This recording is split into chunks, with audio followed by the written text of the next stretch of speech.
Hey everybody, welcome to episode 27 of the Fiberista Files. Today is Sunday, March 13th.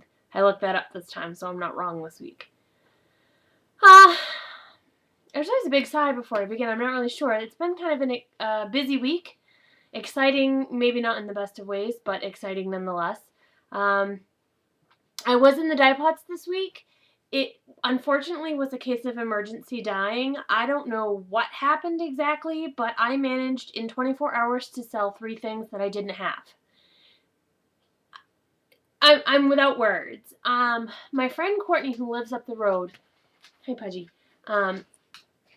don't hit the camera wobbling is because the dog is sniffing the computer monitor. Stop. Don't come up and say hi. No, good, go away. My friend Courtney, who lives up the street, buys from me quite often. She uses Highland Handmades yarns and fibers in swap packages, which, hey, more power to you. She's one of my best customers for sure, and I adore her. She bought a bunch of stuff, and when I went to put together her order, because I just throw it all in a bag and wait for her, and she comes here to pick it up, which is fantastic. There's no shipping. I noticed that there were 2 things that I couldn't find. There was a skein of worsted that I couldn't find, and there was, what was the other thing that I couldn't find? It was a skein of sock yarn. I couldn't find it. I had no idea. I went through every single one of my totes, no idea. I still don't know what happened. I think I know what happened with the worsted. I shouldn't have sold something from the shop if I didn't have it in store. I keep very good records of my inventory. In fact, I double and triple check things before I relist them to make sure that I have what it says I have. I don't know if Etsy had a problem. I don't know if I had a brain cramp. I don't know what happens, but I was panicking a little bit. So she was going to show up at like 6 o'clock to pick up her order. And at 3 o'clock, I was in the dye pots on Wednesday, dyeing the orders up again. Thankfully, I had the undyed fiber, the yarn, I had the dyes. All I needed to do was do it. She is thankfully very understanding, and when she got here and it was still dripping wet, she was like, no problem. Thank God. Another person had bought some sock yarn as well, and I had meant to ship her package out that day, but I got it dyed up and it was still wet, so I left it under the Hamilton Beach sweater dryer, and I sent it out the next morning. But I was very upset about it, not because somebody ordered something I didn't have, but because I had made a mistake. And I was very, very lucky that I didn't have to contact these poor people and say, listen, I know you bought it, but you can't have it. So I got that all done. So I redid Midnight Lavender sock yarn, which if you dye one, it's just as easy to dye 2. So I dyed 2 of this one. This is the Midnight Lavender. It's kind of quasi reskeined. I used to, when I pulled it off of the cone, I used to make 1.5 yard skeins, and then I'd dye it and then reskein it into a 2 yard skein, which realigns all the colors. That's not what I'm doing anymore. I'm just going straight to the 2 yard flat out. But even when you do 2 yards and then you reskein it to the same size, it still realigns the colors a little bit. So you get a better idea of what it will look like as a sock. And my camera is super focused today. I'm loving that. So this is Midnight Lavender. I have 1 of these now, and I've quadruple checked that. I also dyed up, this is Just to Say, which is, oh, I lied. See, there, I turned around and the focus is gone. There it goes. This is the one that is from the William Carlos Williams poem about, this is just to say, I've eaten the plums that were in the icebox, which you were probably saving. Forgive me, they were delicious, so sweet and so cold. So this is to look like plums, and you can see there's some whiter, lighter areas in there. As well as the dark, richer, plummy areas. So I have 2 more of these because I dyed up 3 of these, and Courtney has 1 of those. One of the other things, since I might as well segue right into my regular dyeing this week, this was one that I dyed up when I did all of the rest, the stuff that I talked about last week, the Blue Skies and Buttercups and Verbano and the other ones that I did. I done this one too, and this is another one of those. I had a little bit of dye left, and it was more dye than I don't like dumping dye down the drain. So I had enough left to do a couple of braids of fiber, so I did this one. This is called Greenwood. It is shades of forest green, silver gray, and like a rich chocolatey brown with some undyed areas in between. It's a nice, I don't want to say it's a masculine color, but it definitely could be, it's definitely gender neutral. Be great for a guy. It's kind of, again, my lighting is not perfect. And then I also did the same colorway in Superwash Merino Tencel. So it looks remarkably different. It's the same fiber dyed the same strength, and you can tell the difference. This is the difference the Tencel makes in the dye process. So those are those, and these will each be listed. They're one-offs. There's only one of each because this was the tail end of the fiber that I had. This was the last thing of Falkland, and the last one I had done up of the Superwash Merino Tencel. But I think they came out beautiful. I love them. This has gone into the recipe box of recipes for dyeing. So I will be doing that one again. I like that. I've done a lot of brown and green, and I've done a lot of green and gray, but I haven't done a lot of all three. So it was an interesting challenge for me. I also reskeined the lace I showed you last week. This was the green that I showed you that was all blotchy, because when you don't reskein it just doesn't look as nice. So this is Moss. Isn't that gorgeous? I want to keep this one so stinking bad, but I'm not going to. This one actually is headed off. Sarah from the Rain Lover Knits podcast said she wanted it, so she's going to get this one. But I do have another one. I double checked. So I have the twin to this one. There it focuses. Beautiful greens. And then, so that it doesn't refocus, here's the yellow. This one we're going to call Goldenrod. You're not going to see the bright variation in this because of the light that I'm using, but it's beautiful. There's like dandelion yellow, lemon yellow. There's a little bit of buttery yellow in there too. So pretty. And I do have two of these. So if you like yellow, I think this would make a great citron. Of course, this is way more yards than citron requires, but you could make two, or you could make a really big one. I did a quick Ravelry search before recording because I know that lace isn't often sold in 1100 yard skeins. So I did a quick Rav search to see what you can make with up to 1100 yards of lace weight. And here's what I got. Citron, anise, swallowtail, the smaller version of Aeolian, the Shetland Triangle, the smaller version of the Echo Flower, and the smaller version of Laminaria, and the smaller version of Percy, all would use less than half of the skein. Less than half! So you can make two. Aeolian goes up to 1100 yards, which is what I have. So you might be squeaking it tightly with the Aeolian, depending on your gauge. If you do the big one, but you might be able to make that. And I haven't knit it. I'm not sure if there's a way to make it just a little bit smaller, which would give you that wiggle room. Echo Flower, the large version, is 880 yards. You can make a big one and a small one almost for that. Laminaria, the big one's 1312 yards. That's a little bit more than I've got, but again, there might be a way to make a size in between the small and the big. And the Percy, the big size, is 984 yards. So even then, that Percy, which is the new free shawl that I've seen a lot of people talking about, it's beautiful. Totally you can do that in one skein. One skein. No knots, no ends to weave in except the beginning and the end. That's it. Awesome. Actually, one of the yellows does have a knot in it because I broke it when I was reskeinin it. One little teeny tiny knot just right near the beginning. The other one does not. I don't know which one's which. But according to industry standard, up to 3 knots is considered perfectly acceptable. I'm letting you know now that one of the 2 skeins has one tiny knot. I also looked, there were a couple of wraps that were available in lace weight 2. The Whisper cardigan, which was it's an interweave press pattern. That uses 800 to 1,000 yards. Totally doable. And the Wrap Round Jacket by Drops Design, which was one, it was just in the Etsy listing. Not Etsy, Ravelry search engine listing, and that uses 654 yards to 1,526, so you could knit the smaller sizes out of that as well. And where these are tonal, you're not going to get weird pooling or flashing or anything like that because they're tonal, so they look mostly semi-solid. So I think when I did the search originally and I typed in lace weight or cobweb weight yarn up to 1,200 yards, I got 1,536 matches. So there's definitely stuff that you can knit with just one skein of the yarn. If you want both, you can knit just about anything. I think even Star, which is a big shawl, uses 1800s. Girasole, which I'll talk about in a minute, the big one uses 1800 yards. So it's totally doable. Okay, I'm off my soapbox now. Let's see. Growth.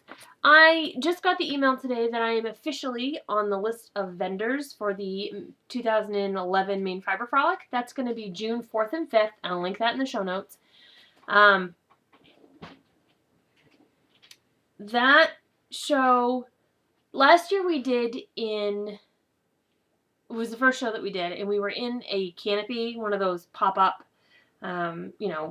gazebo-like things, and it was my dad's, and bless him for letting us borrow it, but it had a dark green top and silver side walls, which we had to have up because it rained the whole weekend. It was really almost like a cave in there. It was too dark, and we didn't have lighting. There was no electricity.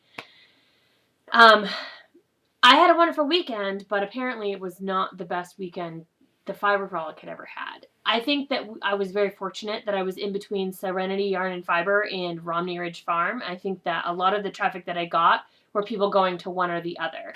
This year we're going to be in the barn, so we're not going to have that canopy to worry about, and I love the barn. I love the atmosphere of the barn. I love being able to hear the sheep bleat at me all day. The first day that we did Fiber Frolic last year, Romney Ridge had a little sheep named Hercules, and he just bleated all day long, and I just fell in love with him every time he made a sound. Like, every time I get this big old grin on my face, because sheep buying is just adorable. His little baby doll, Southdown, I think he was. Freaking cute. Anyway, so we're going to be near the sheep, which I like. Also, there are a lot of other vendors in the barn that I really enjoy. Primary among those are Enchanted Knoll Farms. Linked in the show notes. Josette from Enchanted Knoll is a freaking blast. I've talked about her before. I think I talked about her last week. Cannot wait to have a chance to, talk to her at length, because she's just amazing. So we're going to be in the barn. Come see us. Come check us out. Come check out the Maine Fiber Frolic. It's worth the drive if you guys are in New Hampshire, Vermont, anywhere in New England, really, parts of Canada. It's totally worth it. Come see Fiber Frolic. It's going to be amazing. Come say hi. Even if you're in Maine and you watch this, come say hi. Come, Katie from the Knitting on the Fly podcast, I believe, will be there at least one of those days. She's offered to help me out. So that'll be cool. So come see both of us. Be a good time. Other business news. I donated some yarn last night to locally here. There was a benefit dinner held here in Brownville for a little girl. I think they said she's 14 months old. She actually needs a liver transplant. And I have not been to a benefit supper here since I've moved here. If there's one thing this town area knows how to do, it's how to throw a benefit dinner. There are a lot of them. It's a good way to raise money for people who are experiencing, debilitating medical costs for illnesses and things like that. Well, this is the first one I went to, and packed solid. I think it was standing room only for the entire hour and a half that we were there. It was crazy. Huge spaghetti feed. We had spaghetti with meatballs, breadsticks, salad. They had a huge dessert table, which was awesome. I'm all about the desserts. I donated 2 skeins of the Basswood bulky yarn in a colorway called Bushel, and that hasn't been on the shop. I hadn't listed it because I didn't have labels. The bulky I bought as an experiment. I will be doing more of that, but anyway, so I had these 2 skeins. I bought a set of size 11 needles and included my Harvest Wheat scarf pattern. So it was pattern, yarn, needles, all in a little basket, which had, I think after I did the math, the retail value was something like $47. I was really worried that nobody was going to want it. Now, I know this is more like major inferiority complex that I have, but the people in this area haven't joined the ranks of those willing to pay $16 for a skein of hand-painted yarn. They're very much of the philosophy that you can buy it at Walmart for $3. So I was a little concerned that I wasn't going to, I thought it was going to be a silent auction and that somebody was going to bet $5 and get the whole thing, which would have been too bad because I could have sold it for more than that and have donated the money myself because I know it's worth more than that. And then I was worried. But instead, what they did was a basket raffle where they have all of these different things and there's a little coffee can next to it. And you buy tickets, Like you get 6 tickets for $1, so you buy 6 tickets or however many, and you put a ticket in the basket of the things that you want to win, and then they just draw a name. So when I walked by, there were probably, I don't know, maybe 30 tickets in the bucket, which is what?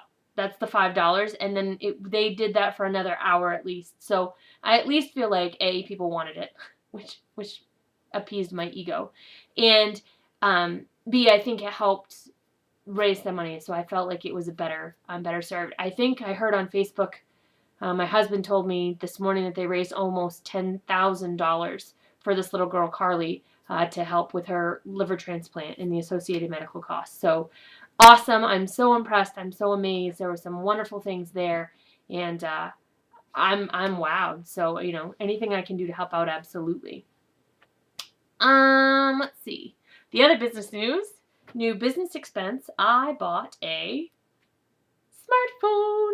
I have a new smartphone. Now, this is a business expense because this phone gets internet, so no matter where I am, I can see what's going on in my shop, which is fantastic. Now, I might have downloaded some apps, including Angry Birds. But I also, I've got Evernote and Facebook. I've got the web so I can look at my shop. My email comes automatically to me, and I get a little notification when I get an email. So when I have a sale on Etsy, I get an email at my email account.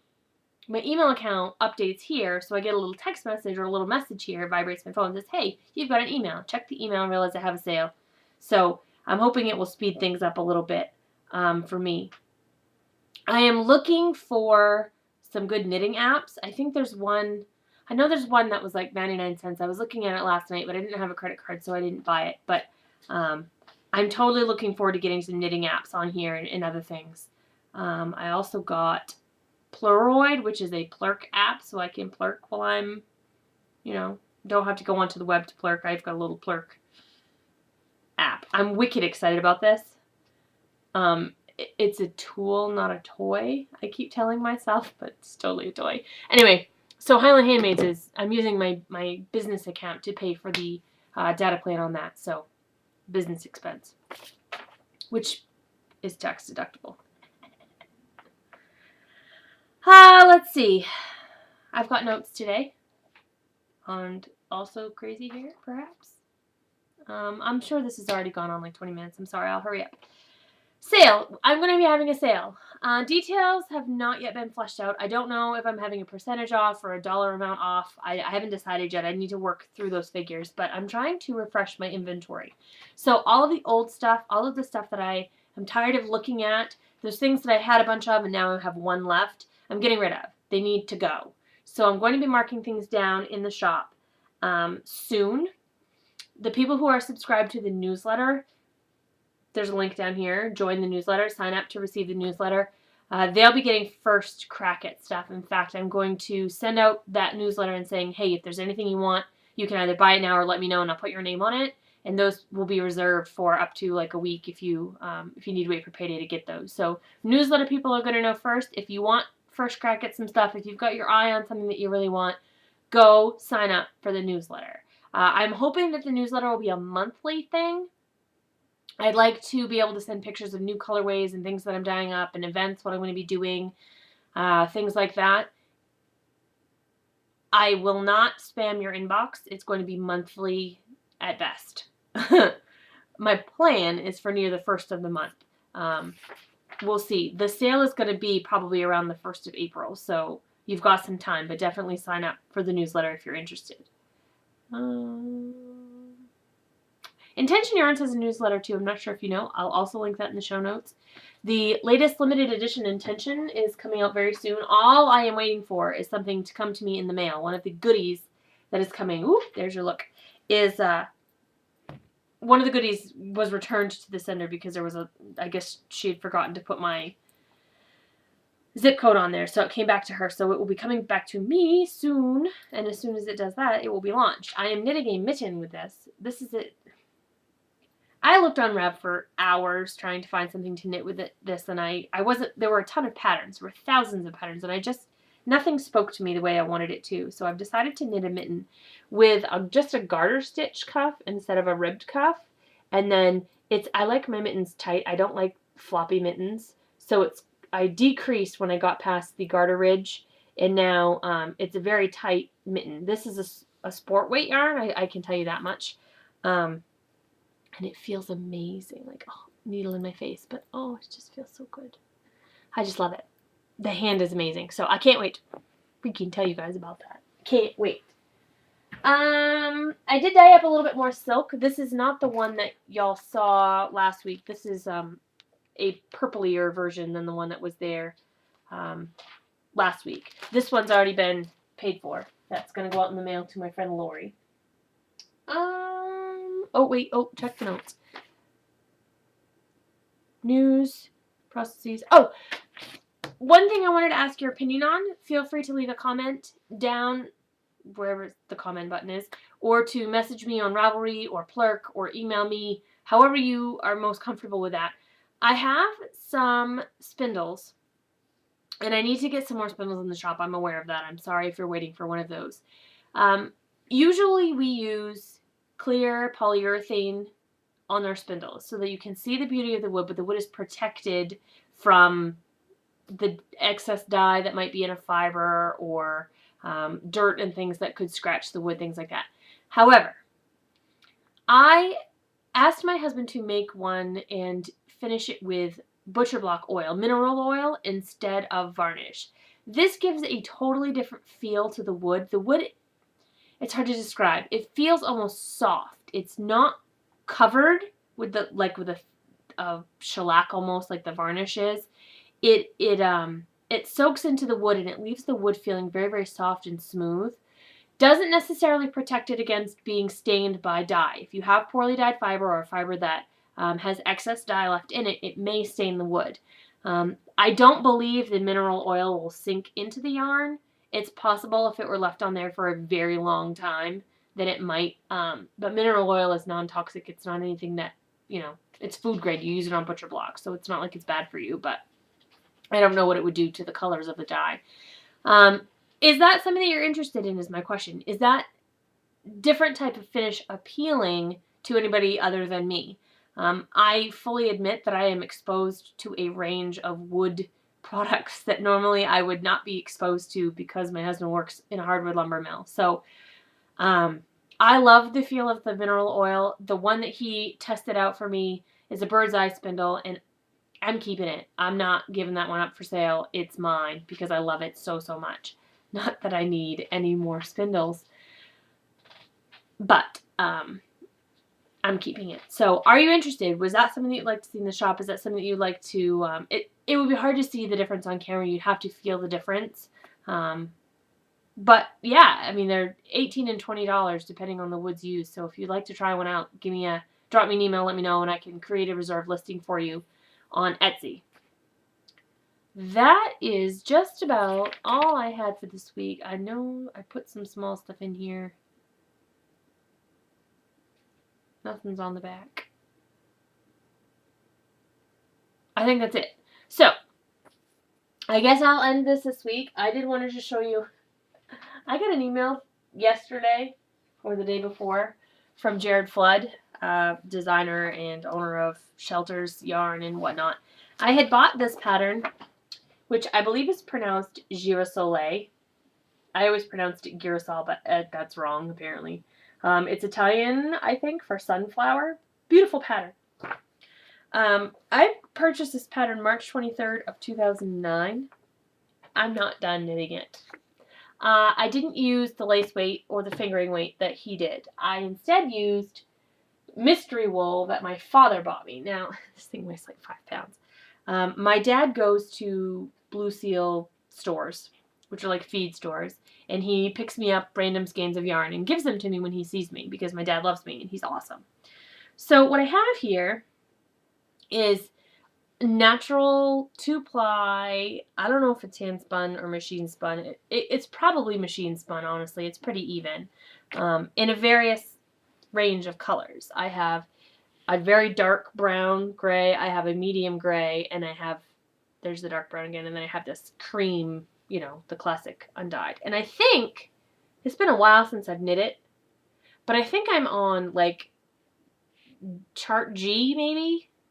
The last one I've had for G, I'm not really sure. Like I've got to be 90% out from the center. I just have like 2 charts, 1 chart or 2 charts, and then I've got to do the edging. This needs to get done. This needs to get done in the worst stinking way. So anyway, the email came saying, hey, we reformulated the pattern, or we rephotographed and did the design layout and all that, and, you know, feel free to do another copy. And since I'd lost my last copy on the great hard drive crash of 2011, I said, what the heck? So printing it again has inspired me perhaps to finish this. If I finish it, I need to then finish my Even Star shawl, which is also probably 70 to 90% done, and I just haven't finished it. Stephen from Dramatic Knits just podcast this weekend, and he had said that he's thinking about doing an Even Star shawl with Erin of the podcast Mommy Needs Yarn. And if they start the Even Star shawl, I might be able to get off my butt and get mine finished. We'll probably all finish at the same time, honestly. I would like very, very much to design a pie shawl with Highland Handmades yarn and maybe do a knit along. That would make me very, very happy. In fact, I have a design in mind. I just haven't knit it. I'm not allowed to cast it on and do it until Girasol, Girasoleil, and Even Star are done. They need to get done and get off the needles. It's ridiculous. 2 years is entirely too long to be working on a single stupid project. So this is going to be way bigger than what it says, by the way. It says that the biggest size is 72 inches. This is going to be like 90 because I'm using worsted weight wool instead of lace in size 10.5 needles, I think. 10.5 or 11, I can't remember. They're big needles. I think they're 10.5. So anyway, I'm going to get knitting on this, I guess, for the rest of the afternoon. So I'll see you next week, guys. Thanks for tuning in, and happy spinning and knitting.